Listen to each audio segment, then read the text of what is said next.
فقط وہ رب ہی کی ذات ہے کہ جو ہزار خامیوں کے باوجود بھی اپنی طرف لوٹ آنے والے کسی عامی کی ہر خطا کو نہ صرف معاف کر دیتا ہے بلکہ اس کی خطاؤں کو نیکیوں میں بدل دیتا ہے۔ انسان تو ایسا ناخلف ہے کہ جس سے وہ بے انتہا محبت کرتا ہے، اس کی چند لغزشوں کو تاحیات اس کے نام کے ساتھ نتھی کر کے اس کو اس کی لغزشوں سے ہی یاد کرتا ہے، بھلے وہ شخص کہ جو اپنی لغزشوں سے سیکھ کر آئندہ کے لیے کندن بن گیا ہو، لیکن انسان کے نزدیک اس کی پہلی خطا ہی اس کی زندگی بھر کی اچھائیوں کو دھو ڈالتی ہے۔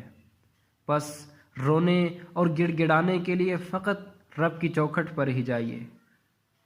کہ وہاں ان التجاؤں، ان آنسوؤں کا مول لگتا ہے، وہاں یہ آنسو سیب کے موتی بن جایا کرتے ہیں، وہاں ان التجاؤں کو قبولیت کی معراج مل جاتی ہے۔ وہ رب ہی ہے جو کہ سننے والا ہے، بخشنے والا ہے، کہ اس کے علاوہ کوئی اور در ایسا نہیں کہ جہاں انسان کے پچھتاوے کا مول لگتا ہو۔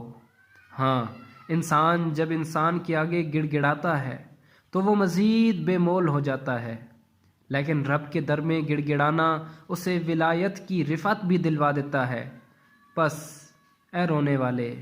اے پچھتانے والے، اے گڑ گڑانے والے، اپنی سمت سیدھی کر لے، اپنی سمت سیدھی کر لے اور اپنا مول پا جا، اپنا مول پا جا۔